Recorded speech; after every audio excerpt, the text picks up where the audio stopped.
Hello class, I again welcome you in the continuation of our topic, that is benchmarking.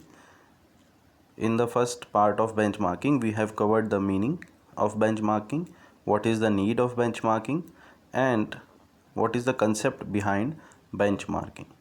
In this class, we will be discussing the process of benchmarking along with the types and benefits of benchmarking.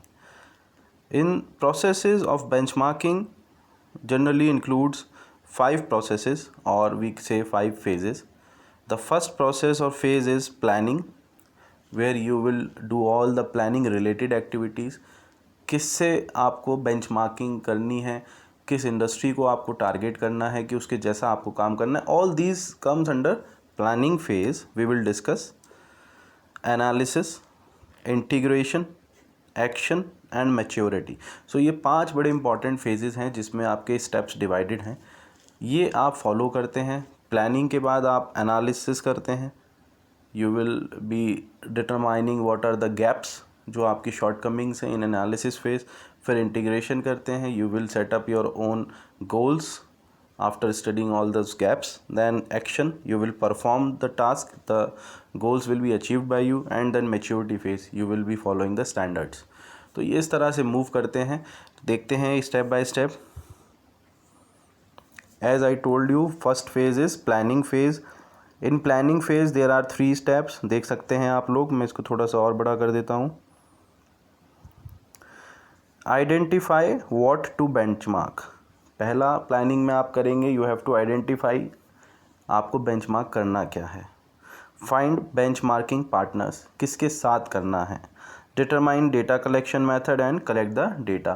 तो data collection method कैसा रहेगा आपका, किस तरह से आप data को collect करेंगे, सर्वे की फॉर्म में, क्वेश्चनआर की फॉर्म में, या किसी और तरीके से आप डेटा कलेक्शन करेंगे.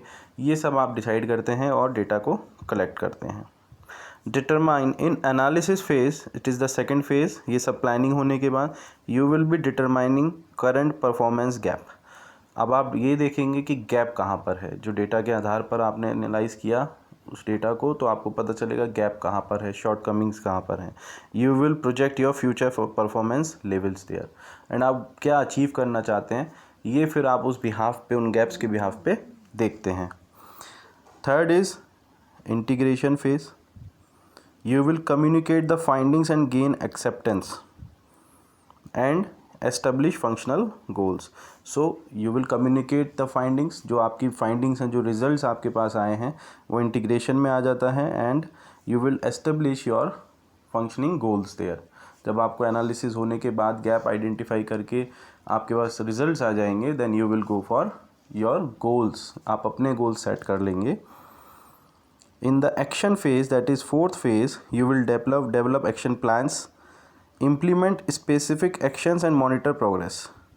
So जो आपने establish किया है अपना गोल, उसके बाद आप उन गोल्स को अचीव करने के लिए प्लान सेटअप करेंगे, कैसे करना है. You will implement specific actions and monitor the progress. So उसके लिए आप ऑपरेशंस परफॉर्म करते हैं, कुछ प्रोसेसेस इम्प्लीमेंट करेंगे और उसकी कंटिन्यूस मॉनिटरिंग भी करते रहेंगे. ऐसा नहीं है कि आपने एक बार सेट कर लिया, एक बार इम्प्लीमेंट कर लिया प्लान, तो वो एज इट इज़ हो गया है. नहीं, you have to monitor your progress also. Recalibrate benchmarks. Again जब आप पूरा परफॉर्म करते हैं, again you will be having that calibration technique. देखेंगे कि okay we are with the standards और not. Last phase is maturity phase. You will attain a leadership position. जैसे आपने जिसको बेंचमार्क करके किया था आपने ये स्टेप, आपको लगेगा कि अब आपका भी एक लीडरशिप, एक वन ऑफ द बेस्ट वाली फीलिंग आपके अंदर भी है. That is your maturity phase. You will fully integrate practices into processes. That means you are standardized and you are following the processes repeatedly, and you are producing the product same every time with same quality.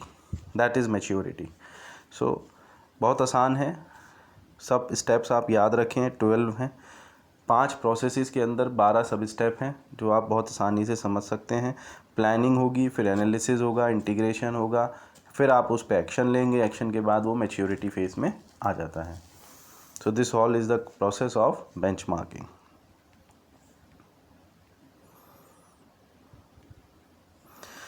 Next is, what are the various types of benchmarking. Generally speaking, there are concepts that are related to internal benchmarking, external benchmarking. But according to me, this benchmarking category is of 4 types. First is strategic benchmarking.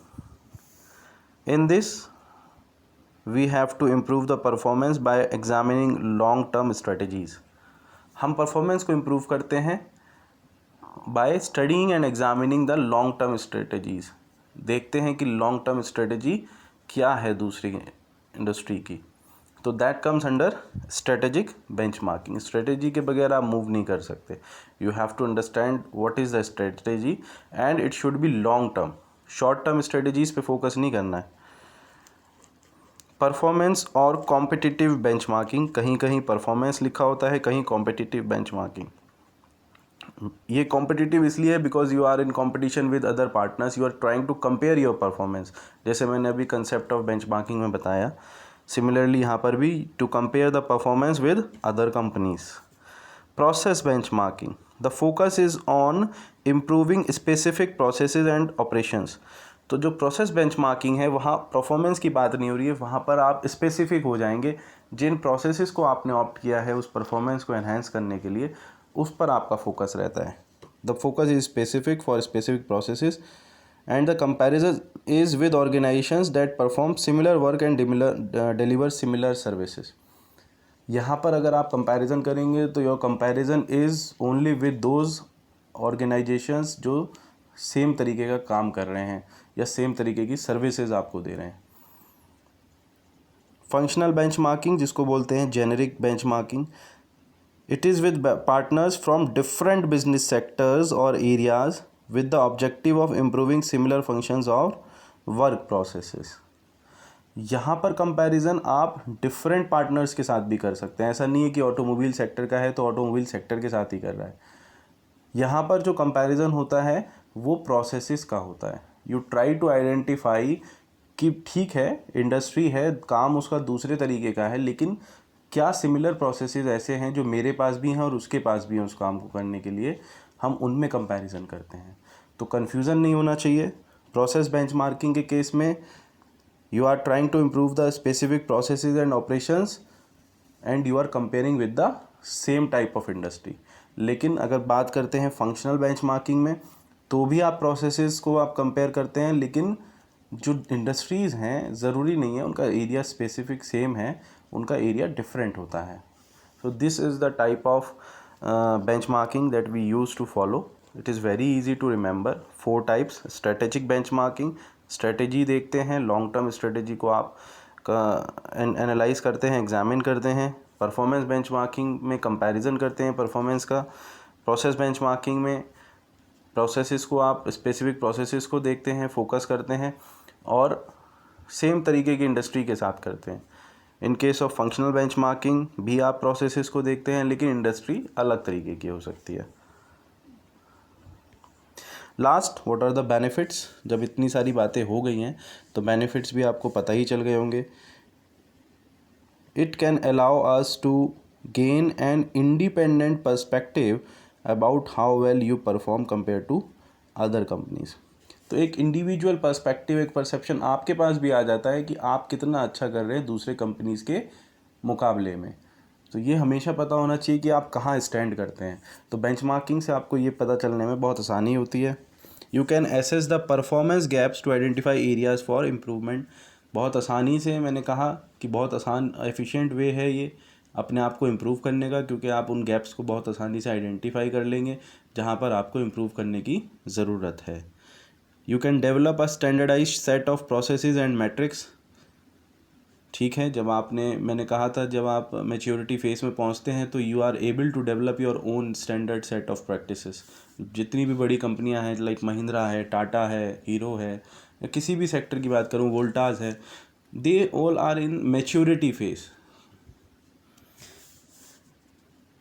You can enable a culture of continuous improvement. Fine, ये वही बात है कि आपका एक culture set हो जाता है, माइंडसेट बन जाता है एम्प्लॉयज़ का जो काम कर रहे हैं कि we are working here in a set of standards और हमारा कंटिन्यूस इम्प्रूवमेंट ही ऑब्जेक्टिव है. You can set performance expectations. बिल्कुल कर सकते हैं। जब आपने बेंचमार्किंग करके इम्प्रूव किया है तो और लोगों के लिए भी आप एक्सपेक्टेशंस के तौर पे देखने लगते हैं लोग कि हाँ हमारा भी आपकी तरह से कुछ काम होना चाहिए। सो this is a vice versa process. आपने भी किसी से सीखा, आप सीखने के बाद किसी और को भी एक गाइडेंस, एक एक्सपेक्टेशन दे सकते हैं कि आप भी हमसे सीख सकते हैं। That's all in the lecture of benchmarking. I hope this whole concept is quite clear to you all. Thank you for listening.